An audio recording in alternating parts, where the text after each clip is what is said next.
Yo, is this a JS joint? Air it out. I had to clear it out. I feel like Superman and tear it down. Call as a quarterback and send him out. I feel that air it out. I had to clear it out.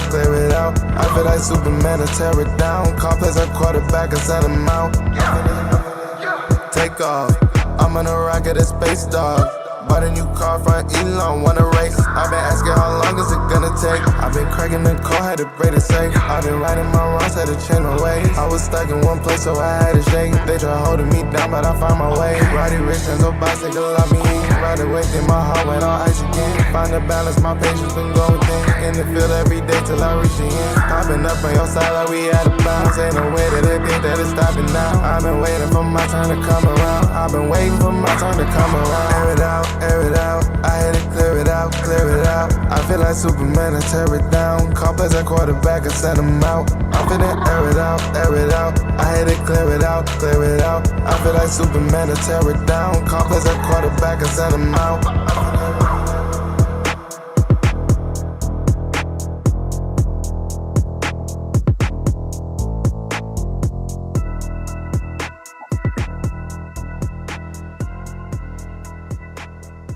What's up, football fans, and welcome to the Air It Out Podcast, brought to you by Inside the Hashes. I am your humble host. My name is Avery, and I am joined with a panel of phenomenal intellectual individuals and analysts. Okay, starting with the one, the only, the CEO himself, Mr. Jerome Jones. He's an hour behind us, ladies and gentlemen, because I'll let him tell it. Okay, go ahead and say what's up to the people. Let them know what's going on. Y'all see what's going on, guys? I am in San Antonio for the Navy All-American Bowl right now, so I am an hour behind you guys, and I'm just as tired as you guys probably are. Just not gonna lie. I've been walking around a lot today, but it's been good. Getting some good footage, getting to see the top athletes around the country. Most of them are already committed. A couple of them are committing down here, so it's a great time. This is my second year down here, so if you guys ever been to San Antonio, I think you should, because it's a beautiful city. Oh, yes, it is. It is absolutely. The Riverwalk is an amazing. Yes. Go check out the Riverwalk. It's also, it's been like 80 degrees all week, and I'm enjoying it. Yeah, we up in the Northeast, it's a little cold, so I get it. I understand without question. Next up is the coach. Coach is in the building, ladies and gentlemen. He wasn't feeling the best earlier today. Hopefully he's feeling a little bit better. I mean, depending on the situation. What we're talking about. Depending on what we're talking about. We're going to have to address it. Say what's up to the people, my boy. It's cold up here in the north. North side. It's sad up here in the north. We the north. I'm a little hot. Sad. The mouth is hurting, but we had one good thing happen. We had one good thing. All right, hey, we're gonna get into what he's talking about, ladies and gentlemen. But I also have my friend and my brother on with us, the man, the myth, the one we call B Merch. He's in the building, Mr. Brandon Merchant. Say what's up to the folks. What's going on, wonderful people? Hopefully, y'all are just as excited about this playoff push, this playoff season that we about to be in. I'm excited. Chicago, look. Who would have thought Chicago be the number 2 seed? We're going to get into it, but hey, exciting times, y'all. Exciting. Boy, oh boy, exciting times. What a very, very interesting NFL season. And without further ado, I'm going to jump right into our first topic today, because this interesting season, the regular season has ended. And when the regular season ends, you know what follows. It's Moves Monday, if you will. Okay, Moves.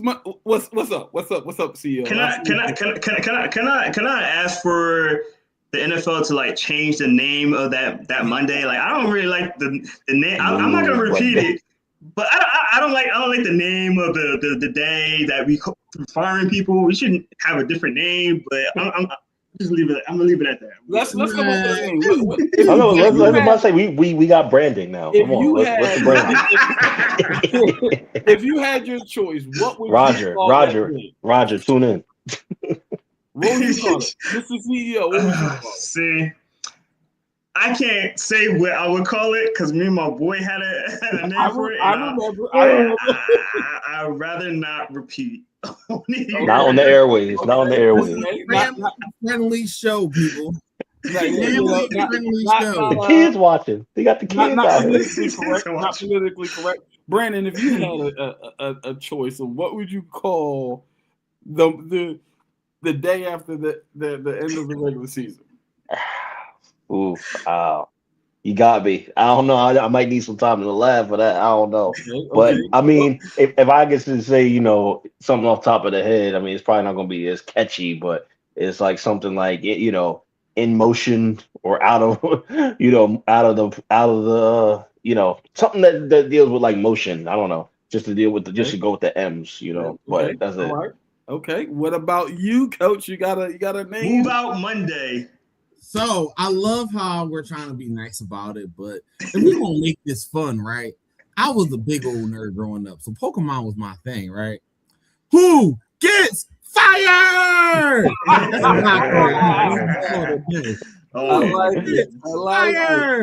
like it. He's a little way too excited about this right now.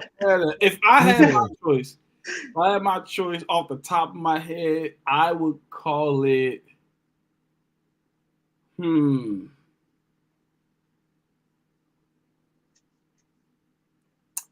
He's digging in that head. I got nothing. I got nothing. I mean, I got nothing. But we definitely got to come up with something. I got one. No, I got one. We used to say this. So I had one of my boys used to say this anytime he hit like the game winner on our pickup games. Exit stage left, or just exit left. Okay. Exit left. Can we just play the Power theme song and call it a day? I'm gonna just call it Clock Out Mondays. There we go. Clock out. You go ahead and clock out. Clock out. You go ahead and clock out. But listen, if you don't know what we're talking about the carousel of coaching moves that take place right after the end of the NFL regular season. Coaches hit the chopping block like Skittles go off the shelves during Easter. Okay, move out Monday. Yeah, she like move out Monday. I'm not mad at move out Mondays. I'm not mad. Yo, shout out, pull in Ludacris. Roll out. Roll out. Move up. Hey, that's a hey. Luda, I'm trying to get you paid here. I'm trying to get you paid, Luda. Go get that check. Roll out Mondays. Hey, I'm in Atlanta right now, but I live in Atlanta, so go get that check. All right. But yeah, a bunch of coaching moves. For those who do not know, 7 current head coaches there's 7 current head coaching vacancies, and that's just the head coaches. We're not even talking about offensive or defensive coordinators. We are not even talking about GMs and presidents and different things like that. But so my question that I'll propose to you guys is, and I'll start with you, Coach, so you can get it off your chest and don't address the elephant. It's a 2-part question. What is the most surprising firing for you, and what do you feel like are the ramifications, or what do you expect to happen next with one or the specific one you're going to talk about? Coach, you have the floor, sir. So first, you know what? Time out. I'm gonna pose it different to you specifically. Oh, I already know what you're going to say. I already know what you're going to talk. No. I was gonna go surprise. I do have one that's still surprising, but here's my question: what do you want to happen? All right, there we go. Yeah. Poured this cup of Did you just get that? Did you just get that today? You went to the store today? Years. I've had this for years, but this is one of the only times I get to pull it out because, as I suspected, I was right all along. The guy had to go. You don't know who I'm talking about, people? John Harbaugh. That's no surprise to me. Now, I will give you one surprise, people. I will give you one surprise that kind of threw me for a loop. The way that Raheem Morrison was fired is the one surprise. I'm not surprised that he is gone. I am surprised in which the way they did it. The man did not even get to end the Sunday night football game before being announced as gone. Mm-hmm. The man won the game and got fired 2 hours after, if that. Yeah. The man walked off the field and they said, "Whoa, not with them. Come to the back. Come to the back." You gotta take the different exit. Yeah, that was what do DC Fly say? What did DC Fly say? We can't say why. Oh, I'm about to say again, family show, man. Bring that here, boy. It was a surprise because a guy like him, yes, he definitely needed to go. Unfortunately, underwhelmed with the pieces he had, but he still is a good coach. He still is at least a good coordinator in aspects. But head coach, I don't think that worked out. And I think he at least should have deserved the Monday treatment, not the Sunday treatment.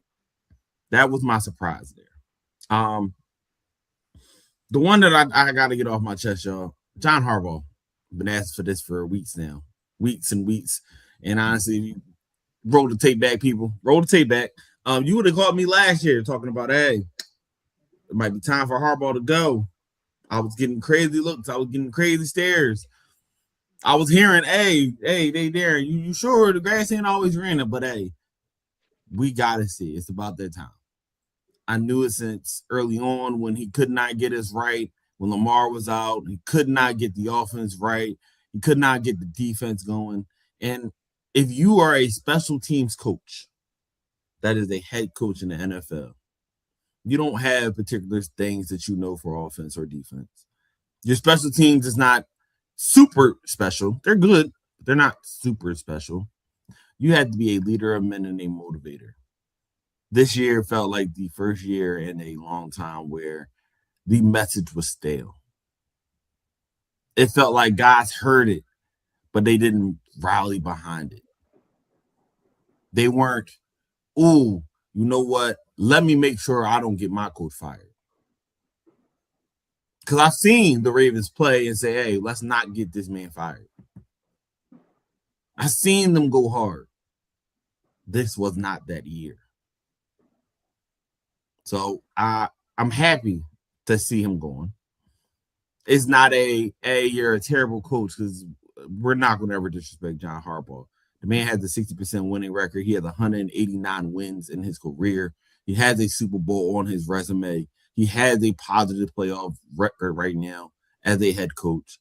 So I have to give the guy his flowers when it's due. But it was just time for him to go. I feel it. You said, what do I want to happen? Yes. Well, that's simple. Hire Brian Flores. Brian Flores, and I've been thinking about this for a while, and I've said it a couple times, but the more I say it, the more I'm really, really enjoying this idea. You go and get a guy like a Brian Flores, a no-nonsense, tough guy that's down to make the team get better. The last few places he's been to, whether it was the Vikings, whether it was the Dolphins, those defenses have been dangerous. Those defenses have been turnover prone. They know how to get after the quarterback. And you need that type of toughness in Baltimore. That's what I'm looking for. Okay. That is what I'm looking for. I would push back just a little bit. Listen here. And we have the pieces. Hold on. I'm gonna push back just a little bit. I'm not mad at the Brian Flores take. I think it's a A- take. I think the coach that really could take y'all over the top, and because he is also a defensive-minded coach, he also has former head coaching ability, and this coach has shown the ability to literally weather the storms of losing the pillars of his defense and still get things done. Robert Saleh. I think that he would be a much better fit in Baltimore than Brian Flores. And the reason being is because Brian Flores is such a heavy blitzing type of coordinator, where Robert Saleh is like, I'm gonna do whatever it takes to win the football game. And we saw him lose Fred Warner. We saw him lose Nick Bosa. We saw him lose extremely key players on defense, and still, me personally, I think that Robert Saleh would be a better fit. But now we're gonna move to the next. I'm not mad at it, but hey, you gotta understand still. Some of our best defensive plays was with Wink Martindale, who was a blitz heavy guy. I'm not saying it's not a bad pick. To me, it's A-. I think Robert Saleh is A+. All right, sneaky Kevin Minter. I'm not. I get it. He's the coordinator from the Chargers. That's actually solid too. Jerome, Jesse Minter. First of all, Jesse Minter. Oh, sorry, Jesse. Thank you, Jesse. Anyway, Jerome, talk to me. Coaching carousel. What were your thoughts? Like, who stood out? What do you think is going to be the fallout? I'm going to say this. It has to be John Harbaugh. That had to be the surprise. I had to be the surprise one. And mainly because there was rumblings that it could happen, but it happened on a Monday, and we was like, happened. Yeah, it happened on Monday, but it didn't happen like on a Sunday where everybody else was where everybody else was starting to get fired. It wasn't in that same period. Like, he had his own little like outing, and everybody was like, "Oh, no, it happened. Did it happen yesterday?" Yeah. So Tuesday, bro. These time zones are killing me. I don't know what day it is, bro. All right, it's Tuesday. So yeah, it happened on Tuesday. It's Wednesday. It happened Tuesday. So yeah, that was the most surprising because when it happened, mainly. But it didn't really surprise me. I will say this, Coach. It reminded me of the Eagles when they fired Andy Reid. It was getting stale. We had all the success with him. The NFC championships that we went to. I think it was like 6 of them that he did. So he had a great resume, but after a while, it does get stale. So I hope John Harbaugh kind of go in that same mode that Andy Reid did, get his own new team, and be very successful with that team, and hopefully he could get some Super Bowls, and hopefully the Ravens can get back. I ain't saying that part. The issue with the Ravens is make sure you don't get a Chip Kelly. Just make sure you don't get Chip Kelly. That's all I'm gonna say. Make sure you don't get Chip Kelly, because if you get Chip Kelly, get you a Chip Kelly type person, Lamar Jackson out of there. Just saying. There's already some rumblings with him might still be out, even though he just got that contract. So, but I'll say for me, I think the most intriguing one, not surprising because of the team and the ownership and whatever, but Kevin Stefanski, 2-time coach of the year award, really good coach. He's probably one of the best coaches they had in how long? But that organization is just terrible. It's just a terrible organization. They can't run that. And they hired, they traded for Deshaun Watson, barely played with them, gave him all that guaranteed money. So he been a cap hill. Then this year you draft two rookie quarterbacks. You have 4 quarterbacks on your roster at one time. 5. Then you trade Joe Flacco. Then you trade Joe Flacco in your own division. So for me, I don't think it's Kevin Stefanski's fault. I think it's the GM. Fire everybody in the office. Everybody that's in that office, they need to go. Kevin Stefanski should have been the only person that stayed, to be honest, and maybe some of his coordinators. But when I heard him getting fired, I was like, "Oh, y'all just setting it back again and again because y'all keeping the problem there, really." Okay, all right, I dig it. Brandon, what are your thoughts? The coaching carousel, what's going on? So, I guess I do got a rebuttal though to Rome on the Kevin Stefanski take. The only reason I'm saying that for me he was in this place in some capacity. I'm not saying like the way he was set up. Completely agree. Like the organization just failed time and time again. But I still have an issue with how he was handling the whole situation with Shador. That was my only thing. Now I Mm-hmm. don't know. Again, I don't know if that was Mhm. direction. I will say this. I will say this caveat. I don't know if that was direction of the organization in some way, shape, or form in terms of the treatment of that Cole quarterback situation. Because I feel like they definitely gave Dylan Gabriel a little bit more leeway to, throw the ball a little bit more and to have more leeway on the offense when he was running it versus way Shador was. And again, just me personally, and from what I've seen, I think that Shador had more upside to me than what Dylan Gabriel has shown. So I don't think he always had gotten the fairest shot to prove where he could kind of show that he had more consistency. Even though I get it, like Dylan Gabriel is like the safer quote unquote quarterback choice in that situation, right? But if you're talking about building a future, I want to get the guy who is going to be our ceiling. That's my only thing. But again, I don't know if the I feel way you. he handled it was reflective of the organization specifically telling him to do that. That's the only thing. No, so this is what I think, right? Kevin Stefanski didn't want Shador to play there, right? Now, According to multiple reports. Correct. Sure. Honestly, I think he didn't even really want Gabriel, but he had to deal with it, right? So he had these two rookie quarterbacks on his team right now, right? They just traded Joe Flacco, so he had to deal with those two. Gabriel was, like you said, the safer quarterback. As a coach, you have the type of quarterback that you want. You have the type of team that you want. So was Kevin Stefanski wrong and not giving Shador a chance? I agree. I think that's fair.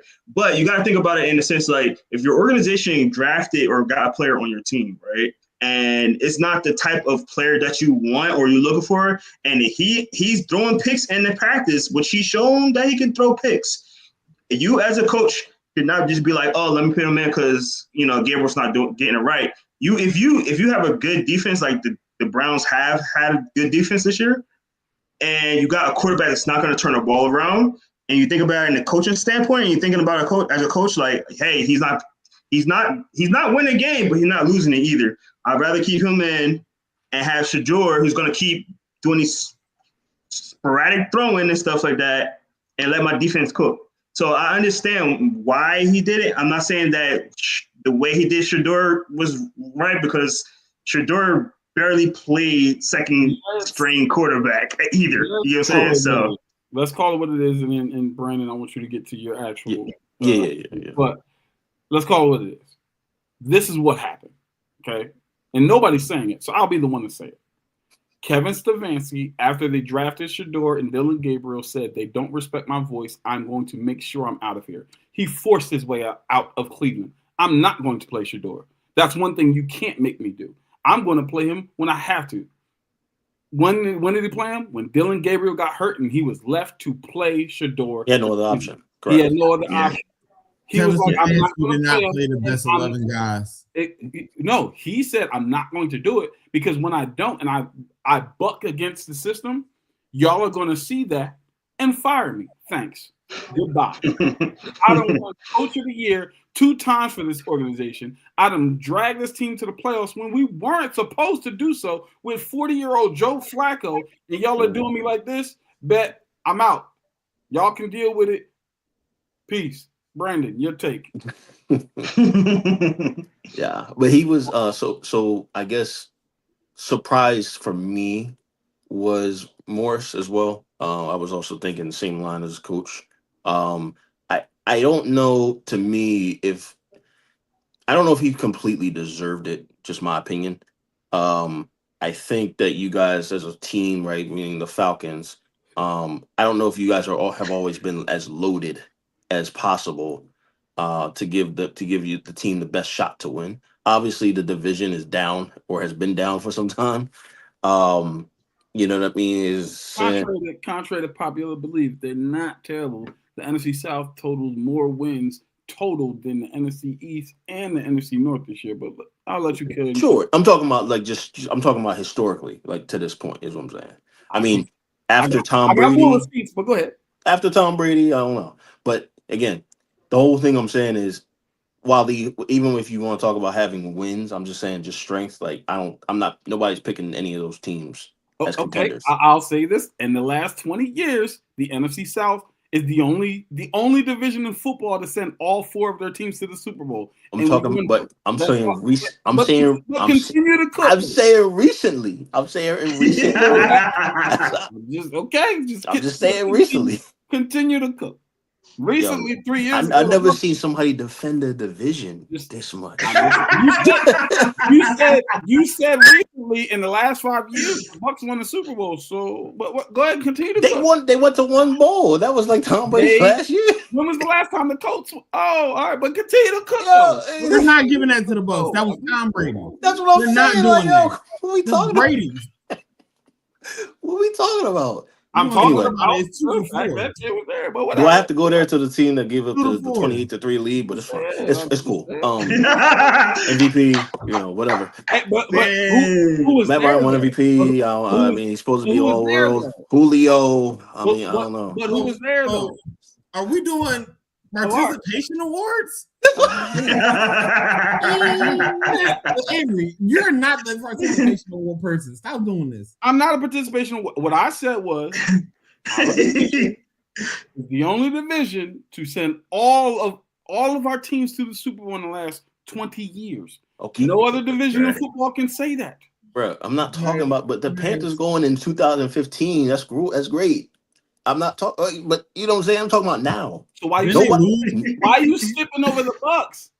Because the Bucs had the GOAT. The Bucs had the GOAT. What are you talking about? His first year there? What are we talking about? All right, I'm gonna just finish my point. 4 went and then only 1 Finish your point. Finish your point, please. 2-1. Finish your point, please. So what I'm saying is that I don't think that Raheem had the most ideal situation that he in the years that he was coach there, but I can see and understand, like, if you're trying to have a certain trajectory as a team for development, especially when you got Bijan in his golden years right now, still trying to kind of figure out obviously the quarterback situation. Drake London obviously is going to be, if not already, a great receiver, top 10 in my opinion, when he gets to that point. So, I mean, you got enough of a team to try to say we got to make some moves now to get them developed quicker in that way. So I understand it, but I was shocked to see how soon that might have happened. I thought maybe they would give him at least 1 more year to maybe see how he could work the situation. Especially granted, y'all had a good win against the Rams Monday night. I mean, that was a good win. So that was kind of more a surprising one. The one that was, we talked about this, I think, a couple weeks ago. I know you don't like it particularly, Avery, but what's his name? Is it Jonathan? Yeah, Jonathan Gannon. Him going from the Cardinals. I just think that, again, I don't know if he is the guy. Don't do it, Avery. Don't do it, Avery. Don't do it. I don't know if he was the guy. He's not. I doubt he gets in. He's not it. Yeah, I don't think he's the guy. I just think I think there's guys that are meant to do certain things. Like, I think I don't know if it was Rome or Coach that said it earlier, but there's certain guys that are just bred more to be contributors and not leaders. And a guy I'm thinking, and this is just a hot take to me, a guy I think that should be kind of going in this direction too, similar situation. I think Zach Taylor. I don't know if Zach Taylor is the guy to lead that locker room. I don't think he's the guy. Really good OC. Really good OC. Not a coach, good head coach. And like you said, there's some guys as good as OCs, and then maybe they just good being the second guy talking, but being that head guy where you have to look over everything as well, and you got to worry about personnel and worry about personalities and locker room this, locker room, and bro, not everybody can handle it. It's bigger than X's and O's, right? And that's where you figure out in these situations, like where you back is against the wall, and you got to figure out how to pull guys together with what you got, and get results, right? And like I said, there's only a handful of guys that can really do that. But I think the way that the league is now, you gotta. Unfortunately, I think you do have a lot of these situations where these guys are specialists that are being put in these positions to be head coaches. And you're starting to see, sometimes the cracks, especially when these injuries start to happen to some of the higher level star players, on different teams throughout the league, and you got to figure out, okay, how am I going to get to the third guy on the roster, the third guy, excuse me, on the depth chart, and get him to respond and step up and to, fill the void, not to be the star player, obviously, but to step in and do the same things, that would happen there. So it is interesting, but I think it definitely was a quick, was it quick? What they say, roll out Monday, or is that what we settled on? Roll out Monday. I like roll out. Move out. Move out. Yeah. No, I feel you. I get it. I understand. I'm not going to deal with the quote unquote low hanging fruit, right? Of John Harbaugh. Obviously, it was slightly a surprise to me for the reason of you wouldn't have did it if Tyler Luke makes the kick. You wouldn't have fired him. Right. I agree. If they made the playoffs, you wouldn't have fired him. Even if you lost the playoff game, you probably still wouldn't have fired him, right? Because, the team fought, they responded, all the different things. So, to me, that's the one I'm like, okay, that's kind of surprising. And then you got another one that is kind of low-hanging fruit, but it's not really. It was a surprise, but the more I think about it, it really shouldn't be because it's a dumpster fire organization, and that's the Las Vegas Raiders firing Pete Carroll. It's like, oh yeah. Antonio Pierce, who the team actually supported, you fired him. You go get Pete Carroll, and then you just fire him. Like you do realize, like, a coach needs some time to try to build a team. Like either one of the coaches, whether it's Antonio Pierce or Pete. Like 1 year is not going to everybody's. Oh, you're forgetting about the other guy. I forget his name. I hate him as a head coach. There's a guy in between them two, I think. That's what I'm saying. It's like, no, I don't think so. I think it's what's his name? You could be right though. But the point I'm making is like you're just hiring and firing. It's like, yo, you're not going to build any continuity. You're not going to build any chemistry. You're not going to build anything that way. And it's just like what you thought. Just We'll draft the best running back out in this class, and that's going to fix it. What are we talking about right now? Okay, if they expected him to get to obviously like the playoff first year with that is crazy. Especially the way that line is. What are we doing? You know what I'm saying? You didn't get Matt Crosby to help. You traded away the help that he had, and granted, it was, or you released, I should say, and granted, it was, for good reason, but. Like I said, to me, it doesn't make any sense. Jerome, I'll let you jump in before I get to my answer. No, I was gonna throw some stats out because I just made that mistake. You're right. It was Pierce and then Carroll. But before that, it was Josh McDaniels. I hate him as a head coach. Yes. And he was there for 1 year as well. So it's been 3 years. 3 years of 1 year coaches. Oh no, and then before that was John Gruden. Right. Yeah, but John Gruden was there for a minute, though. John Gruden was there for a minute. He was there for 3 years, yeah. Oh, 3 years. Okay. But it's just like it don't make any sense to me, and I'm just like, all right, y'all, like, what are y'all doing at this point? Like, you're not giving people time to actually do it. Now, if you're saying to yourself, oh wait, we're targeting, like there's a firing that has happened, and we like, oh, we can go get this guy, yeah, like and. You all right, cool. But you better get that guy. Like you better get him. So that was the one. But for me, I would agree with all of you that I think, well, with Coach and with Brandon, I think the most surprising for me is Raheem Morris. And the reason being is not how it was done. It was that it was done in the first place. I say this because I was one of the people who was on the fence. 50%, I'm like, yeah, he's got to go. The other 50%, I'm like, no, he's not. He's not terrible, right? The team responded on the back end of the season. The reality is he's dealing with, like, people need to put things in perspective. Michael Penix was technically a rookie quarterback, man, a rookie playing like full time. Like the keys were handed to this guy. You know what I'm saying? Like, and then he goes out for the season. But before that, it's like, hey, man, like, he's going to have bumps and bruises. He's playing as a rookie quarterback pretty much. Everybody's not Patrick Mahomes, who just comes in his second year and throw 55 touchdowns. That don't happen like that. You know what I'm saying? So it's just like we have to take some time, watch him develop. And what we were seeing was, oh, he's He's starting to get it. He's starting to understand the game. He's starting to figure it out. He's starting to get all the things. And then he gets injured and the season's over. And it's like, okay, well, what did you expect? I mean, granted, yeah, you had Kirk Cousins.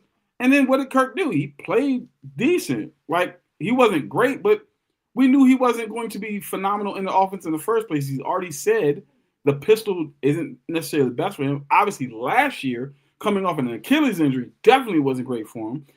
We ran way more play action with Kirk Cousins because of that. He made it very clear, hey, listen, I ain't that athletic. Like, I can't, these stretches and doing all this and twisting and turning and motions. It's just, you know what I'm saying? And he's at the latter part of his career anyway. He don't really want to be doing all that. He want to just kind of be comfortable in the offense. So I don't understand. And the defense was cooking. Now, a lot of people attribute that to Ulbrich, but I think that is a combination of Ulbrich and Morris, because Morris is a defensive-minded head coach. So I'm not going to just completely give all the credit. Again, I don't know, but I won't give all the credit. But the other thing, and this is the main thing that why I was surprising, after the game, your two best players were in unwavering support of this head coach. Unwavering. Both Bijan and Drake London both said, we want him back. We want this coach back. These are your if you're smart, the pillars of your franchise moving forward. Right. And they're saying, yeah, no, we want him back. And then you fire him. Now, reports and rumors have said that he has been gone at least a month ago. They had brought in a team, I believe the name of the company, Sportology, who essentially was doing an organizational deep dive and seeing where shifts and things needed to happen. And the consensus was that Raheem Morris was fired at least a month ago, but they just let him finish out the season, right? Out of respect, because Raheem Morris is actually friends with Arthur Blank. So if that's the case, it's like, okay, well, the writing was on the wall, and during that time, we were in a losing streak. We had just gotten eliminated from the playoffs in a division that we absolutely could have won had we won one game against the Panthers. Literally, just win one game against the Panthers and you're in the playoffs, right? Or just one more game in general. But it is what it is, right? So I think that was the one that was the most surprising to me in general. And what would I like to happen? Personally, give me a quarterback whisperer. Here's why. The reason John Harbaugh got fired, in my opinion, is not because he lost the locker room. It's because he didn't build the thing that is needed most.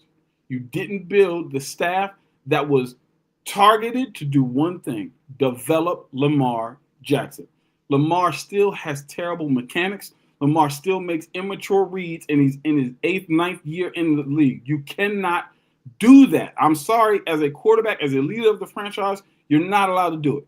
You won multiple MVPs. You can't do it anymore. He hasn't developed, and that's the reason I believe that John Harbaugh is out of a job in Baltimore. Is because he did not put the team around him to actually develop Lamar and get those mechanics going. So, with that being said, give me a quarterback guru type of quarterback. I'll take a Kevin Stefanski. I'll take, if the Packers lose in the first round and they decide to move on from Matt LaFleur, I'll take a Matt LaFleur without question. I'll definitely take a Matt LaFleur. Do not give me a defensive-minded head coach. Let Jeff Ulbrich cook. He's been cooking. Let him do what he wants. He's been cooking. I ain't got no problem with that. But give me and again, I'm not even talking about a offensive-minded head coach. I'm talking about a quarterback. Specifically QB. A quarterback whisperer. Someone who knows the quarterback position and knows. Here's what people don't understand about the Chargers. People think that, oh man, it's just the philosophy of Jim Harbaugh. He's going to say, play hard-nosed defense and run the football. Be physical. Play hard-nosed defense and run the No. You want to know why Jim Harbaugh is really good? Because he played quarterback in the NFL, and he knows how to coach the position. That's why Justin Herbert, without both of his tackles, without both of his running backs, without a premier dominant number one receiver, is in MVP consideration because Kevin Patullo. I like it. I like it. Come on, wifey. I like it. I will again. She's been in the lab. I'll take that. She cooking. She cooking. Give me somebody who's like, yo, quarterback. Let's do because why? Michael Penix is showing me the same things I see with Lamar. I'm like, yo, that is an immature read, not a bad read. There's a difference between a bad read and immature read. Here's a bad read. He wasn't open. You threw it anyway. Here's a bad read. You didn't actually read the progression. You just trusted your guy. That's a bad read. Here's an immature read. I'm going to hold the ball just a little bit longer, even though the underneath route is open, because I want the deeper route because I'm Lamar Jackson. Even if it's not open, I can scramble and get out of it. It's immature. You can't do that in the NFL because everybody's fast. Mm-hmm. They don't care that you're fast, Lamar. They don't care that you're quick. We're going to hit you. We do not care. And if you throw the ball from your chin, it's going to get batted down. You're 6'4". This is stuff. Yeah, Where's the higher release, my boy? Like what, the mechanics. And I want somebody to come in and be like, Michael Penix, your base is entirely too low. It's not good. It's not good. You have way too much steam on the ball. You need to learn how to throw with some touch. Mm-hmm. That's what I want. A quarterback whisperer. I'm sorry. That's what I had to say. I saw Jerome, and then I'll go to coach. All right. I got two things I want to say. Okay. All right. First, go back to the Michael Penix thing, right? And I totally agree with you with him basically being a rookie. Where's that energy for J.J. McCaffrey? Bro. Oh, boy. Y'all be tearing that boy down. He's a rookie. J.J. McCarthy. No, I'm a proponent of J.J. McCarthy is going to have – he was going to have bumps. What was y'all expecting? Just because he got Justin Jefferson and Jordan Addison and all – he's not Sam Darnold. People forget. He's a rookie. Darnold was in the league for 6 years before he got to Minnesota. And he was cooking in Carolina, low key. Yeah. He understood. He done seen multiple defenses now. He's a vet. He was seeing ghosts. You know what I'm saying? JJ is a rookie. He's going to have bumps and bruises. And then the times when he flashes. You're like, yeah, that's what we drafted. Yes, 100%. Yeah. I agree. Yeah. Yes. Second point. Speaking of the Panthers, the Panthers should hire Raheem Morris in any coaching position and make him the highest paid coach on that team just because he helped them get in the playoffs. I'm just saying. We're gonna do you solid. Pick up your salary. Coach, real quick before you move on. Okay, so first, I was about to snap on you because you were just talking crazy about Lamar. But I was all right. He was. Come out. What did I say crazy about? What did I say crazy? Hold. I let you speak, and I did not. What did I say crazy? I'm gonna say it again. I did not speak. I did not interrupt. So hear me out. Okay. Yeah. All right. Remy Avery for a second. Yeah. You definitely was starting to go crazy. I'm like, what's wrong? No. And then I got to this point. Immature read was a bad read. Whether it is him holding it just a little bit too long, cool. I can accept that because I see that too. Okay. I'm okay with that. All right. Okay. When it came to the arm angle, I'm slightly okay with that, but I'm also a little bit more if the guards wasn't like a foot in front of him, he wouldn't hit the back of somebody's head, or have a lineman ready there. But again, I can see from that perspective why you stated that. Yeah. Because I was about to be like, no, so crazy right now. What's up here? Let me be clear. Lamar, I think Lamar is phenomenal. I don't. It's little things in his game. And that's why I'm like, you know what? I can accept that reasoning.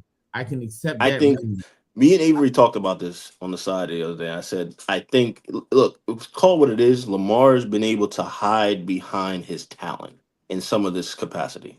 That's just pure. He's pure talent. And when you have that talent, especially that to the point, get you a Heisman, get you two MVPs, like I don't know how many times, like unless you, to Avery's point, have somebody who's strictly a QB guy, you know. I'm gonna throw a take in by my boy Deontay. Deontay said that the coaching staff are fans of Lamar. So they don't tell him. They don't tell him the truth. You gotta. I had to go for that reason. Specifically, Todd Monken, they call plays to just watch him do amazing things. Yes.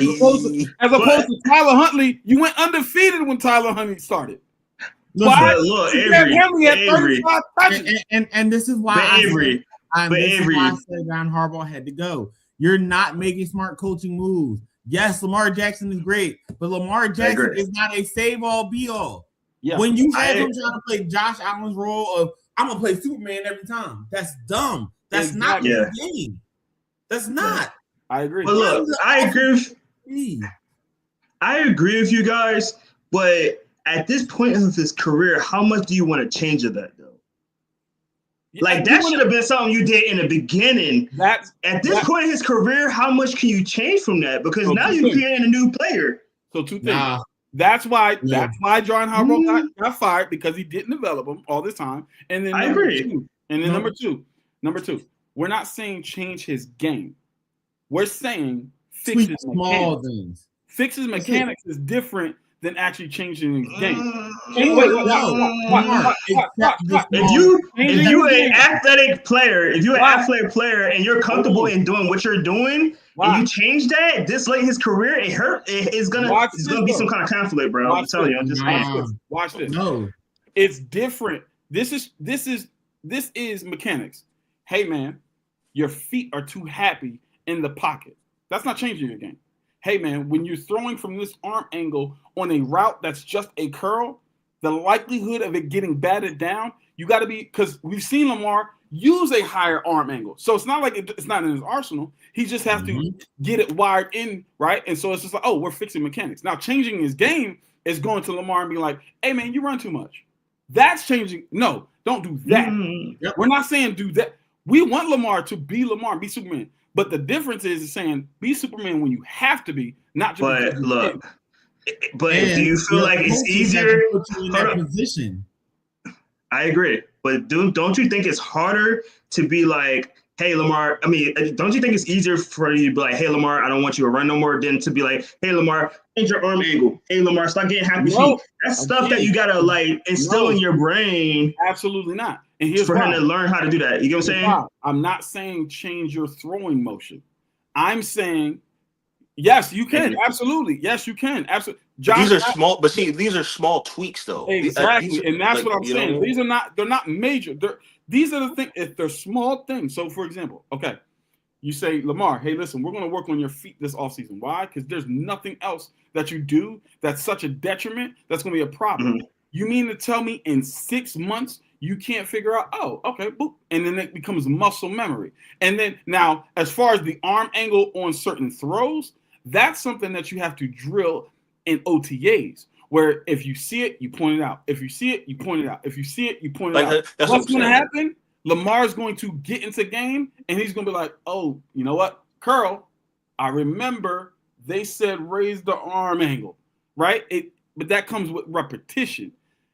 I'm not saying to change his throwing motion like they tried to do with Cam Newton. What they did with Cam Newton, I'm not trying to do that. That's how you mess up Cam Newton, right? Don't do that. I'm talking about mechanics, small little details. I'm not even saying just the mechanics. And anybody, bro, if you see a check down and there's no one open deep, stop holding it. Either take the running lane or take the check down. Right. That's an additional. So now you're saying again, you shouldn't have to be fit. You're working on like you want to be Superman all the time. You're working on IQ. That's what I'm okay with. Every single day. If I'm that dude, the new head coach, I'm texting Lamar every single day. You don't have to be Superman until Superman is needed. Right. But I think there's a difference between what you're saying two different things. So Superman is needed. But you're saying two different things, though. You're saying two different things, though. Because you're telling him, you just said you don't want Lamar Jackson you tell him to stop being Superman and check it down. That's different from being like, change your arm angle, stop having happy feet. That's mechanics. You're right. So the first thing. You guys ever watch Dragon Ball Z? You guys ever watch Dragon Ball Z? I'm about to get real weird right now. Okay. Dragon Ball Z, right? Dragon Ball Z. Okay. Y'all know the new form that he has, the Ultra Instinct? Yep. You see how long it took him to get there? I'm just saying. If you know, you know. Well, what I'm saying is you are correct. There are two different things. What I'm saying is these are the minor tweaks. So Correct. I agree. One is mechanics. The other one is decision making. Hey, bro. Yeah. You don't have to be Superman. Right. Those two things. But what I'm saying is the coaching staff didn't do specifically from the beginning. Because it's like they literally just like, oh my God, Lamar's gonna right. Yo, like fanboy. And you know what? Let's call the deepest play. Lamar will make it happen. But I think here's the thing. Doesn't have to every time. And that's the thing, though. I think there's a thing. Real quick, B. I want to get verifiable data. Go back and watch the Steelers game. At least 4 times. I believe it was more, but at least 4 times. They ran the ball on first down with Derrick Henry. They gained 1 yard. What did they immediately do after that? Pass the ball because they're done. They do that all the time. They do that all the time. It's second and 9. You can still run it. You don't have to throw the ball right there. It's second and 9. Run it again. That's my biggest issue with the Eagles is that they've called the plays at the wrong times. But they literally go second and 9. Oh no, Lamar goes we out. said this before. We cousins. Lamar. We do a lot of the same dumb stuff. Lamar. Use the people that you have to their abilities. Don't try to take them and make them fit your scheme. Fit your scheme or build it around the players you need. Right. Like, what is going on? If you have a guy like a Zay Flowers, cool. Stop making him sit here and try to be the super deep threat all the time. Let's call it what it is. The first play of the game. Yo, he wilded out. First play of the after that, I'm sorry. I don't care if y'all loaded with 9. Run it. Get the ball. Y'all better for the rest of the. Y'all not ready. Y'all not ready. Here's the problem. But see, here's the problem. They designed the offense. They designed the offense to have Lamar be the star of it for so long that right now you don't know when to turn the one off or shut the other one down. They're scared to let Lamar not be the super right. Star. But that's the thing though. When here's the trait. Here's the trait of a great quarterback. Here's what I've seen. Here's what I've seen with great quarterbacks over time. Great quarterbacks. If you watch the Tom Brady's, the Aaron Rodgers, the people like that over time, they are willing to throw for 100 yards a game, or even like a Matt Stafford. I'll throw for 120 yards a game and have 3 TDs. By the way, I'm handing off to the Derrick Henry, who's going to have 3 TDs himself. Like, I'll play the supporting role. I have 11, 12 passes, and Derrick got like 25 carries. You get what I'm saying? This is why I think telling people, like, you're not going. I don't care about. You're not going to slander the name of Jalen Hurts to me. You're not going to do it. You're not going to do it. I'm gonna say this. Is he as good a passer as Matthew Stafford? No. Is he as good an athlete as Lamar Jackson? No. Guess what he got over them? Well, maybe not Matthew Stafford, but he got that ring. He man, fuck that. I'm getting W's, B. What are you talking about? I'm getting paid just like y'all getting paid. I got W's. I think, like I said, the organization conditioned Lamar to be everything that is wrong at this point. Yeah, I'll be honest with you. Can't make someone be if you don't make the play, we might not make it. That shouldn't be his mindset every time. Right. I would love to see Lamar in the offense similar to the Eagles from their Super Bowl run. Now, granted, I'll say this too. Take the pressure off of him, allowing him to just be him when needed. Right. And I'll say this too. What needs to happen? There was a key injury that I think actually take the Ravens season, honestly, from the start. And that Matabike going out for the season. I mean, you're talking about the third best D tackle in the NFL, in my opinion, right? Easy. I don't think you're naming more than 2 better than him. Like, he's that good. Matabike going out, Roquan regressing. Those are the 2 killers right there. Yeah. Well, if you want to go to the third one. Roquan regressed because he went out. Yeah. I'm even pull it this way. Guess who else regressed? And this ain't just because we didn't have no pass rush. Because I'm sorry, I've watched him get cooked on the first move. Hold on. I don't care. He was top 10 on Madden. He's top 10 on Madden. Yeah, which is crazy to me. Hey, can I throw a stat out to y'all? Call it. Okay. I don't know if y'all know this. in the top 5 corners who's given up the most yards this year, the Ravens, both the Ravens starters are in the top 5. Nate Wiggins is at number 2, and Marlon Humphrey is at number 4. Yeesh. That's crazy. And I'm gonna say this very simple. Marlon Humphreys is bad technique wise. Granted, y'all pass rush He was is just bad. Now, y'all pass rush was bad. and now this is my thing for Nate though. They're putting Nate as the guy to cover the number 1, trail him, and just hold him. They don't want him to score touchdowns because his touchdown rate is very low. Mm-hmm. But his yardage rate is so high because the scheme that he had him in did not fit his style. It's dumb. He's one of the fastest corners in the league. Let him play more man-to-man coverage instead of all this zone. Right. He's not a zone corner. He's not the guy to come up and keep making all these tackles.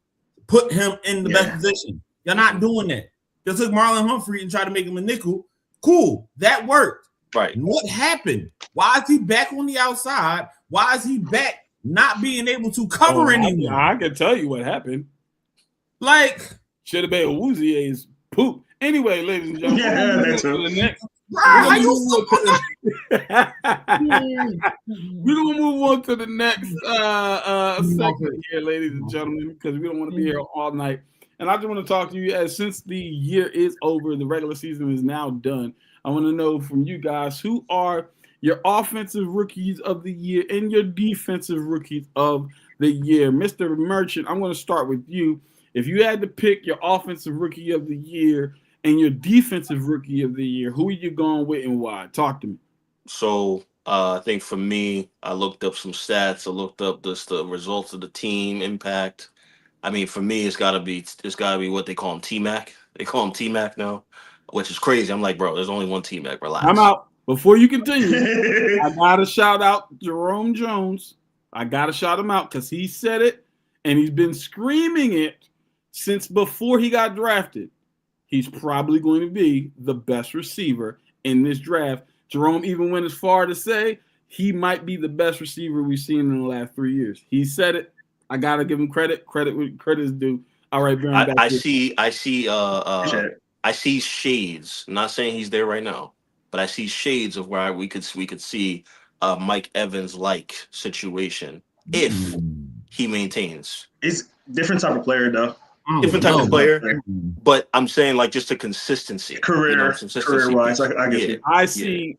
If I was going to get a comp, I would say a mixture of Mike Evans and CeeDee Lamb, which is a prime DeAndre Hopkins. That's what I see. D-Hop, yeah. I like that one too. I like that one too. I would say AJ Green. I can't say AJ Green. And the only reason I say AJ, I don't see AJ Green. He's not that. Tep is not as fast. AJ was never that super fast, but it's the athleticism that separates Tep from the rest, and that's why. Because CeeDee's athleticism is out of this world. Yeah, you can give him CD and AJ, but I wouldn't say Mike. That's my. It's the body though. He's 6'5". That's what I'm saying. Yeah, big body. What was AJ? AJ was 6'3", 6'4". But he was like 190. That's what I'm saying. He was skinny. He was like this. Yeah. Tet is 215. Yeah, solid. Mike is 220. Mike's 220. Yeah. What? You do know Adrian Peterson's heaviest in his career was 218 pounds, right? Again. But what receivers weigh that much? He was running Negroes over. Like what? Hold on. Wait. Matter of fact, do you think T.O. was big? Who? T.O. wasn't that big. Don't do that. T.O. was not that big. T.O. swole. T.O. swole. He's not big. T.O. was 200. He was more defined or muscular. I'll say that. He was 220 pounds. He was solid though. He was solid. Yeah. What it is people think, Megatron 235, Julio Jones 230. That's what you're trying to like. But those are unicorns, bro. Those are guys are a dime a dozen. Like you never gonna find it. It's not a dime a dozen. Anyway, let's get back to But yeah, so that's my guy. He got them to I don't say he got them to the playoffs, but he played obviously a very high factor, over 1,000 yards. I think he had 7 or 8 TDs. So 7, yeah. So it's it definitely is. And this year, I think the offensive side was not as stellar across the board. The only other guy you could maybe throw in there, for my opinion, I was looking at was maybe like a Ashton. I mean, considering the line he had, he almost had 1,000 yards. I think he ended with 975. So I mean, I was thinking about him, but quarterbacks have been really, really down. I was wishing Tyler Warren finished out the year because he was a dark horse for me beginning, obviously with my Colts. But yeah, I think Tet has it wrapped up to me on the offensive side. Defensively, again, not anything that jumps off the page to me outside of I think I'm thinking we were agreeing on this too, guys, before we hopped on, but I correct me if I butcher his name. But Schlesinger, I think his name. Schlesinger. Carl Schlesinger. Yeah. Schlesinger, yep. Yeah, Carl Schlesinger. Yes, 162 tackles as a rookie. Even on a team like the Browns, which we have recognized as has been a great defensive team, to play a factor like that alongside of Myles Garrett, to me kind of speaks volumes. So I think he has that to me wrapped up. Again, I didn't see anybody else that jumped off the page when I looked at just the different people that were out there. Nobody DB that I can think was just great. I started to see like, hey, what did Jahad Campbell do this year? What was his stats looking like? Because I know he had a pretty good year. He had it for a while until what's his name came back. Mm-hmm. Yeah, he was doing good. He was playing a solid role. Him and Zach Bond was making a great linebacker combination core. But again, I just again, he's top. Was it? I think he was top 5. Schlesinger. So in tackles, maybe 6. Yeah. Excuse me, 6. So I mean, he's got it. So yeah, those are my picks. All right, I'm not mad. I'll go with you, Mr. Jerome Jones. All right, I'm gonna go. Obviously, T-Mac is my guy. And for some of the reasons that y'all talked about, but I will say this. The reason why I say T-Mac is going to go off, because I thought my boy Xavier Legette. Raccoon. I thought Raccoon he monster. was going to have a year. I thought he was going to have a year and help T-Mac get to that point. The fact that Legette didn't do nothing this year and T-Mac went off the way he did, and he's probably the reason why that Panthers offense, well, not just him, because Rico was an insurgent as well. Don't get me wrong. Can't forget about him. But those two in that offense, bro, literally made this offense so much better and so much more electric and actually enjoyable to watch. You know what I'm saying? So it's T-Mac all the way for me on the offensive side. Defensively, I agree with what you said, Brandon, with Schlesinger, but I'm not going to pick Schlesinger. And the reason why is that linebackers can do well when you have a good defensive line, and it helps them a lot. Not saying that Schlesinger ain't that guy, because he is that guy. But if you have a defensive line that can help you get through those gaps faster, helps a lot. And that the Browns defensive line is a really good Browns defensive line. Mm-hmm. They got my boy from Michigan in there. You got Garrett. You got a whole bunch of players there that's helping him out get to. I forgot. Yeah, they got what's his name? Graham. I think his name was Graham. Yeah. Graham. Yeah. So they got a good defensive line. Don't get me wrong. And Schlesinger's the guy, but I'm gonna pick a little dark horse guy from me because he been balling in this defense, especially the last couple of weeks. And I think not a lot of people are seeing it because it is a good defense, and maybe I'm kind of contradicting myself a little bit by saying this too. But Nick Manuwari, I think I said his last name. Seahawks, yes. Dude Okay. Is a beast. I'm not mad at it. Not mad at it. Dude is a beast. And the funny thing is, at South Carolina, we kind of see glimpses of it because he's so athletic. He's big, he's fast. He got awareness, but he was kind of sporadic because he's so athletic. He didn't have no guidance in college, so he just kind of went off limb. Once he got to the Seahawks and they honed him in, and I thought this was gonna happen with Sidney Brown with the Eagles. They let him go and be like, all right, you got it now. Get out there, and he literally made the Seahawks defense one of the best Seahawks defenses that I've seen since. They said he's return of the Legion, apparently. Yeah, I'm hearing because of him, because of those corners they got, bro.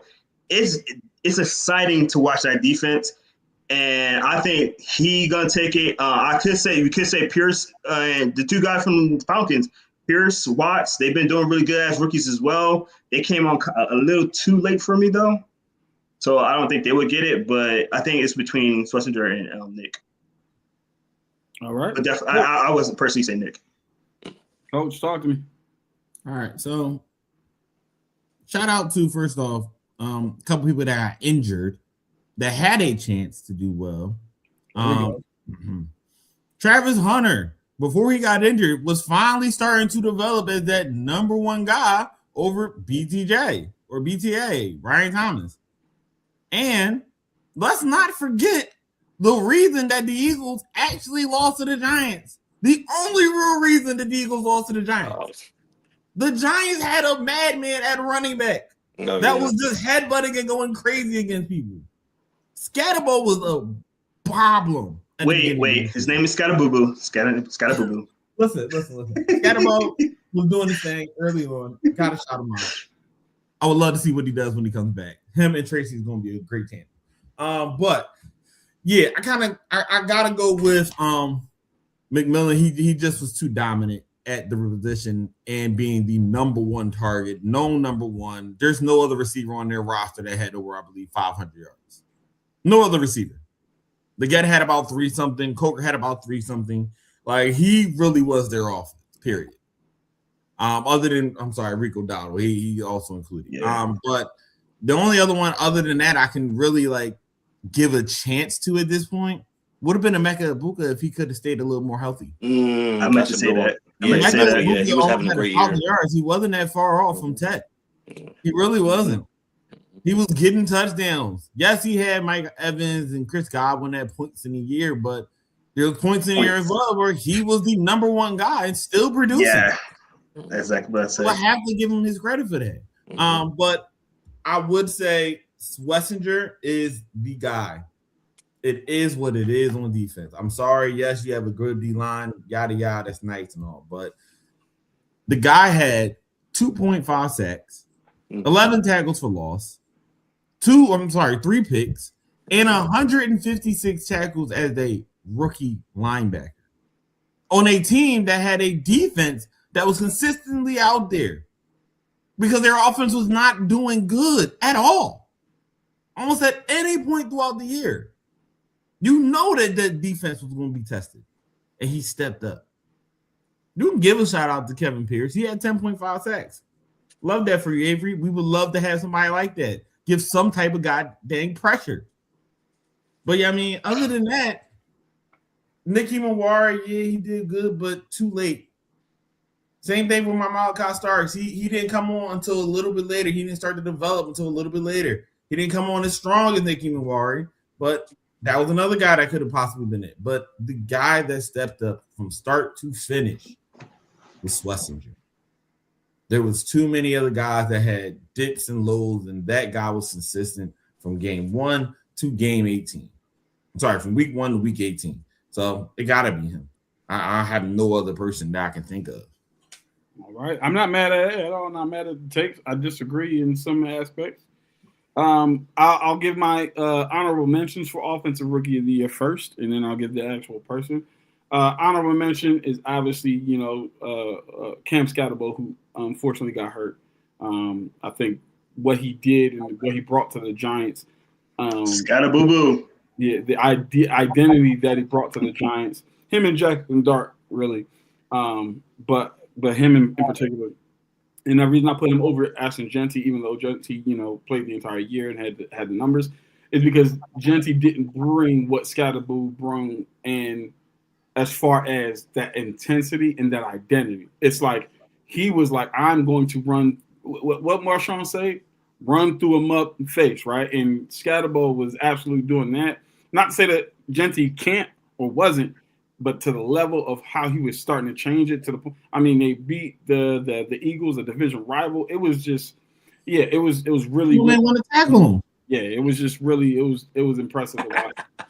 my second is his counterpart in Jackson Dart, man. Just again the energy that he sparked into the New York Giants, man. And it's like he was the perfect fit. He's got the swagger, he's got the demeanor, he's got the whatever, he's got the machismo, the whole thing, and he actually plays good football, right? He's a solid decision maker. He's a tough-nosed, hard-nosed guy, which means he's got a hard enough shell to deal with New York media as well. So I really do I like where they're going, where the direction they're headed. I mean, that defense alone, nobody wants to play that defense. So I'm liking where they're going. I think if Malik Neighbors come back and they all can stay healthy and potentially get even more help, maybe a tight end who can stretch the field, and maybe a speedster receiver who can just take the top off.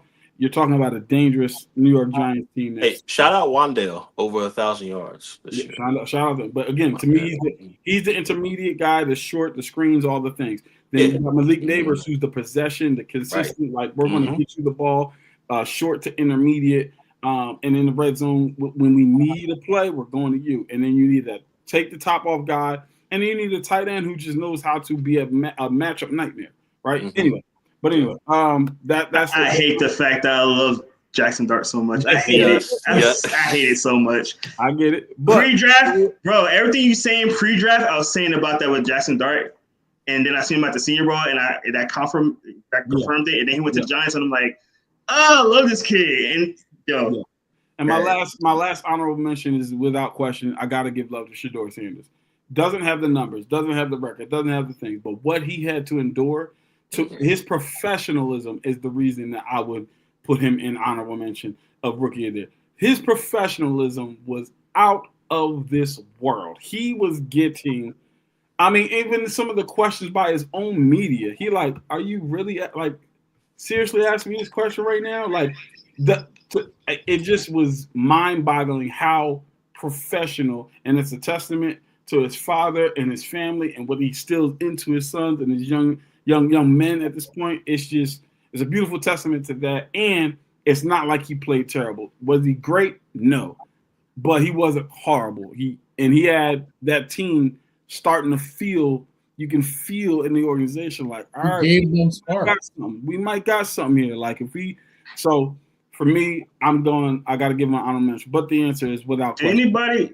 Do anybody know who's Shedeur's who he chose as his mentor? Tom Brady. Tom. Oh, you mean like you mean outside of Tom? Mm-hmm. No. Jalen Hurts. I believe it. I believe it. That makes sense. Again, Jalen Hurts is a leader of leaders, but whatever. That's his boy. It was weird to me at first, but yeah. It's not weird to me. Again, when I got a chance to interview Jalen Hurts at the Senior Bowl, everything that's you didn't get the interview, man. What are you talking about? I did get the interview. Anyway, but everything. He's storytelling. Yeah. Every year. No, I still have the SD card with it on there. I just don't got the video. But I want to see it. I'll give it to you. But everything screams. It just screams leader. Mm-hmm. Like when I interviewed Justin Herbert, it was like, oh, this guy is going to be really good in the league, right? He's got talent, he's got an arm, he's got all the things. He's going to be a good leader. The only thing that I got from Jalen Hurts was bump. Everything else, I would run through a brick wall with that dude. I would follow that dude. That's all I got from him. But anyway, the answer is Ted, right? T-Mac was absolutely phenomenal. Dude, yeah, I don't even got to say much. Over 1,000 yards, 7 touchdowns. Played well in big games. I think that's the biggest part. Big games and big moments, right? When you needed him, he was there. He was dependable. And Bryce Young knew that. He's like, man, I'm going to Tech because y'all playing, right? And he was balling. Like, that's just what it is. You know what I'm saying? Like, and again, against top competition as well. Like, I saw him battle against AJ Terrell. Like, get busy. You know what I'm saying? Like, and we're talking about one of the premier top 10 corners in the league. Like, he was getting busy with him. So he was the main target on a couple of them game-winning drives that he had this year. So for me, it's him. But defensive rookie of the year, I want to give, again, same thing. I want to give some honorable mentions. My first honorable mention is, without question, Schlesinger. Okay, he's one of my honorable mentions.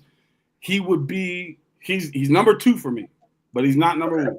He's number 2 for me, but he's an honorable mention for winning the Rookie of the Year, and for the same reason that you said, Jerome. The reason being is without him, their defense was phenomenal. Before him, their defense was phenomenal. With him, it's not like he changed them to being that much better. He was just really good and an already good defense. That was just the reality of the situation. What did he do to change the trajectory of not only the defense, but the organization? Nothing. He just did exactly what was already taking place. Play good linebacker play because we're not focused on you anyway. We're focused on that guy who just broke the sack record. That's what we're worried about. We're focused on making sure that we don't throw the ball to Denzel Ward because he's still a top 5 corner in the NFL. That's what we're worried about. And then you go ahead and clean up the rest because, again, the D-line is phenomenal. And, again, I'm not taking anything away from him. You got to make the tackles. He had 95 solo tackles. So I'm not taking nothing away from him. Absolutely phenomenal player. And it's like a 1A and 1B for me, but he would be the 1B. My next honorable mention, I got to give love, and call me a homer, whatever. I got to give love to Xavier Watts. Led all rookies in picks. I'm sorry, but I'm going to have to say something about that. He led all rookies in interceptions.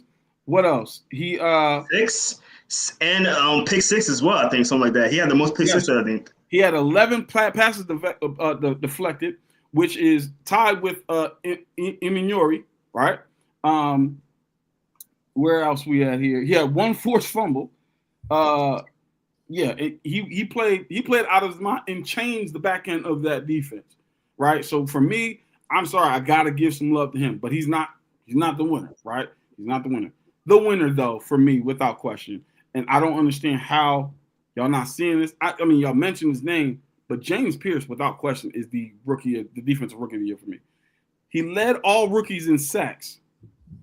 Do you understand? Like 10.5 sacks is hard to do, B. Do you understand that we look at some premier pass rushers as like getting big contracts with 8, right? Do we understand that Leonard Floyd made a career averaging 8 sacks? Chase Young is he just passed Lawrence Taylor on the all-time list of sacks. Y'all didn't even know that. And the most he's ever had in his career was this season, and he missed 4 games. Wait, hold on. Run that back. Chase Young? Yeah, Look it up. Chase Young? Look it up. You know what I'm saying? It is hard to do. Understand, Vic Beasley led the league in sacks one year with 15. He did. Trey Hendrickson, the last 2 seasons prior to this one, had 17. He had 10.5 as a rookie. And then he had 1 forced fumble. And he had 5 passes deflected. And he had 10 tackles for a loss. I'm like, I just don't. It's for me. It's and he changed the trajectory of that defense. Keep in mind, he was drafted after Jalen Walker, so he wasn't even their first choice. He was going to be a 2nd-round pick. Let's call it what it is. If the Falcons didn't trade into, nobody was taking him in the 1st round because he was projected to go. Can I say something real quick about that? Yes. He was always a round 1, number 1 pass rusher. It wasn't about that. It was more about his off the field stuff. Of course. Yeah, so I just want to preface that. It also was partially the fact of, hey, we don't know if he has enough bend that on tape, right? That's the reason Jalen Walker got because his bend is just phenomenal. But again, James Pierce is 6'5", Jalen Walker is it's different. But anyway, 6'5" is crazy. It's ridiculous. But he absolutely changed it. And we're talking about, again, how did he changed the trajectory? We literally broke the franchise record for sacks with 2 rookies on the edge. Sorry, but for me, that's defensive rookie of the year. That's impact. That's like, yo, what? You did that as a rookie? Hold on. Arnold Ebiketie is about to get paid. The most he's ever gotten in his career is 6 in a season. 6.5. He's about to get paid, though. Bet money, somebody's about to pay him. So, sorry, but for me, it's James Pierce. But I'm not mad at the Washington pick. If he wins it, I won't be mad. I get it. I mean, he balled out again. It's at 1A, 1B for me. I just give the slight edge to James Pierce. But moving on, ladies and gentlemen, I do want to talk to you about, again, some more awards, and that is the Offensive Player of the Year in totality and the Defensive Player of the Year in totality. Not the rookies, but just throughout the league. And, Coach, I'm going to start with you. Who do you know? Actually, you know what, Jerome? I'm going to start with you. I want to know, who do you think is your Offensive Player of the Year and who is your Defensive Player of the Year? Start with Coach. Okay, well, I'll start with Coach then. Yeah. So do we have to really? I have to like go in detail for why my Defensive Player of the Year is who it is. No, because we're all going to. It's the consensus. Okay, cool. Right. Yeah. 23. It really should be a consensus for both. But go ahead. No, 23. Mm-hmm. That's the only number I need to say. It's 23. Jordan. Miles Garrett. Let's just what? Moving on. So this is the one that got me a little bit, and I know honestly I might be a little bit out there. I might not be the same as everybody else, but I'm going to go here. I'm going Christian McCaffrey. It might be a scale pick. It might be one that it's not that flashy, but no. Who else was the 49ers offense? Kittle was in and out of the lineup. Mac Jones was the starter for multiple weeks. You don't have Brandon Ayuk. You no longer had Debo. Somehow the 49ers are still in the playoffs. Somehow they won 10 plus games. Was hurt. And if I'm not mistaken, not only did he have over 1,000 yards rushing, but he was extremely close to 1,000 yards receiving. He almost had 100 yards. 100 receptions. That's my point. Right. The man, when healthy, is one of the top, if not the top running backs, let alone top overall skill player in the league. And I'm going to say skill player as in offensively and defensively skill player. He is that talented at what he does, whether it's pass blocking, whether it's rushing the ball, whether it's catching it out the backfield, lining up as a receiver, running routes, and actually getting good separation. I'm not talking I'm going to shove him a little bit and get open. No. Actual routes. And I'm open 5 yards. That's the guy. That's the impact. That's when you know you need to play, who do you go to? It's him. Honorable mention got to be the like JSN, guys like that, but Puka, if he didn't get hurt, he could have been up there for real for me. Hey, don't give away too much. Listen, again, honorable mentions go to those two for me, but it gotta be CMC. Like everybody else is, I don't know. Not mad at it. All right, Brandon, I'll go to you, and then I'll finish with the CEO. Yeah, we might as well just turn this into Offensive Player of the Year conversation. It's just like, again, 23. He's in a class of his own. TJ Watt is, when healthy, TJ Watt's there with him in some capacity. Nick Bosa you could talk about, but he just transcended himself this year. So obviously Myles Garrett there. So I had a couple of different names, like honorable mention. I definitely think JSN. To me, he was their most reliable weapon, passing, like as far as passing wise. I expected more, like call it what it is. I expected more out of Cooper Kupp. Just in terms of, him being able to make some impact in that offense. And it just didn't go as much, obviously, as I think the Seahawks probably planned for it as well. So for JSN to even kind of step up and also run those slot routes, where I think they maybe more so anticipated maybe Cooper to be more available in, and just being able to take up that, place of it, that says a lot. And he's like, his second or third year, JSN. That's the, that, and he's number one receiver in the league as far as yardage. We thought he was going to break the record at one point potentially. But I think for me, I have to give it to, Matt Stafford. I think he might double up this year and win MVP and OPOY. I just think, granted, we all know he's been a great talent. We all know he's had the arm talent. You know, he's been a great leader throughout the years. But I mean, it's not close when you look at the yardage, when you look at the number of touchdowns. You had Puka out for a considerable amount of time. You kind of, I mean, I'm not going to say you reignited Devontae, but I mean, you really put him in a atmosphere again from a statistical level this year in his own, being able to get him in good spots. Football's fun for him again. Say again? I said football's fun for Devontae Adams again. Yeah, exactly. Right. You know, being able to reignite his makes it fun. 16. 14. 14, excuse me. Yes, I'm sorry. But it's yeah, I think you got to give it to him. I mean, granted, I would have liked them to be a number one, seed. It would have been nice for them to get that. But they play in one of the best divisions, if not the best in the league.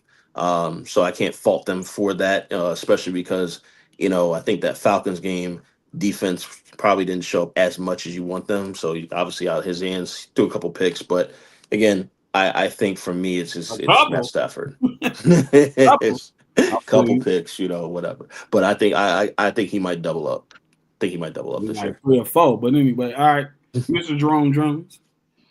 I want to say this before I get started. Brandon, you are the problem. Ha! You are the problem. Stop picking quarterbacks for all these rewards. Stop it. You're the problem. You're the problem. They already got MVP. Stop it. No. All right. Now I got that one. I want to thank you guys for giving me the defensive player of the year. I appreciate that. He accepts it. He accepts it. I finally did it. Let's go. If you don't know, I look like him. You look like Myles Garrett. I don't. But anyway. Stop it, coach. Anyway. But offensively, I'm gonna be my sweet and simple. It's gonna be JSN. I'm sorry. I know Christian McCaffrey, and I totally agree with what you're saying, coach. He is basically the offense. He keeps that thing going. But I have to give it to JSN because in my mind, when I think about offensive player of the year, it's a guy that changed the offense. We already know what Christian McCaffrey was coming into the year. We already know, as long as he stay healthy, he's going to be the offense. We already knew that. But for me, it's JSN because I don't think we came into this year thinking JSN is going to have 1,700 yards, 10 touchdowns, 119 receptions. He is 4th in receptions, 1st in yards, and tied for 6th in touchdowns. Bruh, who knew that was going to happen? He was an impact player on this team. So for me, there's no question. It's JSN. This is coming from a Michigan fan. All right. I'm not mad at it. I don't agree. But I'm not mad at it. These are great takes. I think I have a feeling. Consensus that Myles Garrett is the defensive player of the year. I don't think we have to talk anymore about that. We know 23 sacks, record broken. If you don't get it, shame on the voters. It's just simple as that. It's Myles Garrett. It'll be rigged. It's Myles Garrett. Who else you give it to? Let's do that. Who else would you give it to? If I had to pick somebody else, it'd be between 3 guys. But it's just not close. Christian Gonzalez. Yeah. Christian Gonzalez had a phenomenal year corner this year. That Patriots defense is what it is, in my opinion, because of how he was playing. I think Christian Gonzalez was really good this year. Okay. Number 2, I would say probably Nick Bonito. I like him. Yes, I was going to say. Yeah. Balling for the Broncos. I love him. He was cooking up. And then number 3, the guy who, like I said, nobody wants to play this defense, and as quiet as kept, I believe he's 2nd in the league in sacks. Brian Burns was wilding this year. He was bugging out this year. He absolutely snapped. It's just Myles Garrett broke the record. You know what I'm saying? So that's who I'll pick. But can before you move on to the offense, can I just say this? I'm looking at the Vegas odds right now. 2nd is Micah Parsons. Don't ask me why. 3rd is Brian Burns. So I'm glad you said that. 4th is Danielle Hunter. Fifth is Will Anderson. Will and Anderson, then yeah, six yeah, is yeah. Joey Bosa. Six is Joey Bosa. So it's all edge rushers. I don't know why it's just edge rushers. Joey? But yeah. But listen to this. Danielle Hunter. Miles Garrett is currently at negative 10,000. Michael Parsons, who's the next one, is plus 900. Oh yeah, Micah got Miles Plus clears. 900. Miles clears. Yeah. It's There's no shot. contest. No shot. There's no And shot. you got a guy who tore his ACLs number 2, which is crazy. So, but the offensive player of the year is again. I'm going to give honorable mentions. All right, so I'll give an honorable mention to JSN, but he didn't lead in anything. He didn't lead in catches. He didn't lead in targets. He didn't lead in touchdowns. He didn't lead in yards. He didn't lead in anything. He had a phenomenal year, but he didn't lead anything. So for me, Yards he led. and he's the I'll get yards. Wait, I thought Puka was in yards. Mm-mm. Okay. No. Well, okay, I'll give him yards, but like I said, so for me, and he's the number one target, right? It's like he's the number one target, and they gonna force me to the ball, which moves me to my next honorable mention, and that's Christian McCaffrey. They're gonna force me the ball. You gotta he's the best player on the team, and without Ricky Pearsall, without Brandon Ayuk, without George Kittle, without Brock Purdy, it's kind of like, yeah, we gotta get the ball to Christian McCaffrey. So as long as he stays healthy, he's going to do it. Christian McCaffrey is notoriously done, and that's and a lot of those yards and a lot of those touches were dump offs. A little hitch here. It kind of reminds you a la Panthers CMC. Right, yeah. It was just bit. like it wasn't like extremely explosive. And again, there's not taking anything away from him. He played phenomenal. 17 touchdowns, over 2,000 yards from scrimmage. Phenomenal. Next honorable mention is who you named as your offensive player, Brandon, and that is Matthew Stafford. I think Matthew Stafford was phenomenal, but I don't think he should double down. I think he wins the MVP. He gets MVP and offensive player. Yeah, I don't think he can double down. You can? And on top of that, as far as the position goes, You can't. I Stay think once. he gets MVP because of how he played and their record. Right. I think there's a quarterback who is my last honorable mention who actually played better than him. Granted, some people might say he has better weaponry, but let's not forget Dak Prescott he was phenomenal this year. If they had a record, he's in MVP consideration without question. That is because that defense was horrible. Yeah. Because Dak Prescott he had a career year this year. It's being overlooked because of the record is really bad, but Dak Prescott was balling. They had the number one offense in the NFL this year. Like a lot of people, let's not forget. So I got to give honorable mention there, but I got to give the offensive player of the year to the guy who led the league in scrimmage yards. Like, are we really going to ignore that? He led the league in yards from scrimmage. It's Bijan Robinson. He has 17. He had 1,700 rushing yards, almost 1,000 yards receiving. And he was electric. It's not like it was just, like I said, dump offs and mundane. It was like highlight reel TV. It was a highlight waiting to happen. It was ridiculous. And he was splitting carries with Tyler Algier. And imagine if those extra carries would have went to Bijan. And again, call me a homer if you want, but he leads the league in yards from scrimmage. The other guys can't say that. The dude was absolutely phenomenal this year. I'm going to echo the sentiments of Raheem Morris. This season, he was the best player in football. Sorry, Avery. But he was the best player in football. Avery. Offensive player of the year. Lead up for that. Huh? Lead up for that. Right. Player of the year. All that lead up for that. I thought you were about to say Puka. I'll be honest with you. I thought you were about to say Puka. Because I thought you was about to kill The only reason Puka wasn't even in my honorable mention is the games missed, right? The other guys I'm talking about, they all played all 17. But he missed games and he ended up top 5 in receiving yards. And it's number 2 in receiving yards.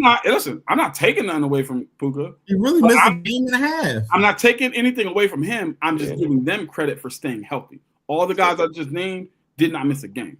So for me, that's the only factor that tilts the scale for me.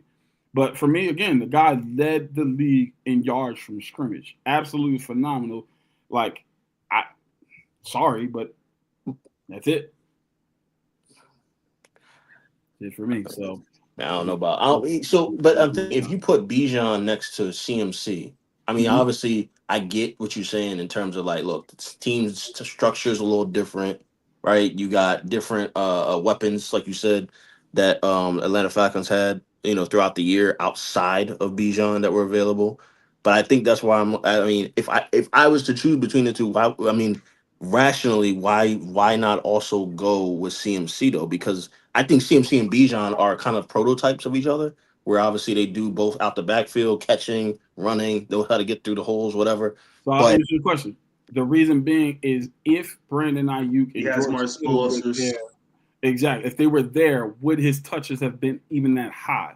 The fact is, Drake London was getting a bunch of targets. The fact that Kyle Pitts, I believe, if he didn't have 1,000 yards, was close to having 1,000 yards. And he split touches with Tyler Algier. Imagine if Drake London was hurt for the entire season, Brandon Ayuk. Imagine if Kyle Pitts was hurt for 8 games, George Kittle. Imagine if he wasn't splitting carries with Tyler Algier because Brian Robinson got like 4 touches a game.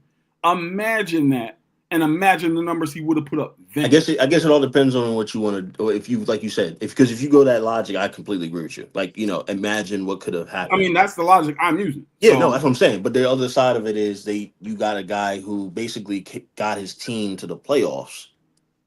I would say yes. Not solely, but obviously it's a team game, right? But I get from an offensive perspective, you know what I'm saying? But again, for me, coaching and culture matter too. Of course, right? And so I think they have a better coaching staff, and we really not going to even compare Kyle Shanahan to Zach Robinson as far as like an offensive play. Oh no, it's not even close. Yeah. Could you imagine what the numbers would be with Bijan Robinson if he had Kyle Shanahan being the offensive play call? Good grief! All this is speculation. And again, right? This is all speculation. Yeah. It's just my pick. And again, I'm not mad at the Christian McCaffrey pick because I think Christian McCaffrey had a phenomenal year. If I was going to pick a second place guy, Christian McCaffrey would be third for me. If I was going to pick a second place guy, it would be Dak Prescott. But number one for me would be Bijan. Yeah. Jerome. Quick question. And this goes back to what me and Coach was talking about this in our live podcast. And I'm still a little butthurt. I'm not going to lie. I'm still a little butthurt.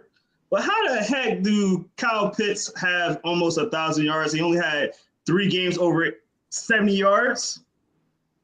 Consistency.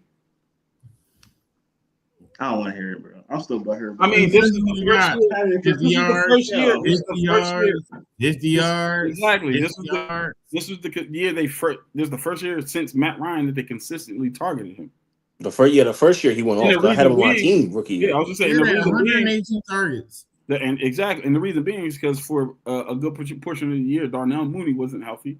Then we shipped out Ray McLeod, and nobody else was showing the propensity to be able to get open. So it's like, all right, well, and they wanted, honestly, in my personal opinion, I think they wanted to force feed Pitts a little bit. They wanted to unleash him if he's like that because it's a contract year for him. So like, are we going to extend him or not? And so they wanted to see. Y'all top 3 receiving options was Drake London, over 100 targets, 112. Kyle Pitts, 118. Bijan Robinson. That's the third. Bijan Robinson, 103. All right. Can I say something to y'all? And I'm butthurt guy, so maybe this has something to do with it. But one of those games was 166 yards and 3 touchdowns. He totaled 5 touchdowns all year. You're welcome. You're welcome. He's talking about because we played each other in the playoffs, the first week of the playoffs in our fantasy league, and I knocked him out because Kyle Pitts had a career. Because Kyle Pitts went off. He had a career day in the first week of the playoffs. Salute to Kyle Pitts. Shout out to you. Appreciate you. It doesn't matter. Neither one of us won the league. Shout out to Lewis, though. You know what I'm saying? You know what I'm saying? How do we all do in fantasy, man? I came in first in one league. I had Devon Achane and CMC. I mean, I won one. You're in the next one, bro. I won one league, got to the playoffs in 3 of them, got bounced in the first round of one, bounced in the second round of the other, didn't make the playoffs in the fourth. It is what it is. So I had a team, guys. We did a league where it was no bench, Man, weird. and it was basically you had 3 flexes and all the starting, starting with no defense and no kicker. Man, So weird. it was Gross. great. So my It was team, crazy because it's like you got to make week 8 decisions. Do I drop JSN because he has a bye week because I can't put him on my bench, and then risk somebody picking him up and go get CD because he's playing this week, or do I take the L and the goose egg and just keep JSN?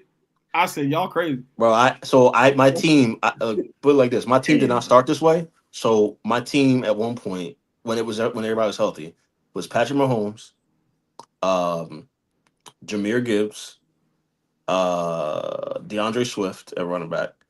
Wide receiver gets scary.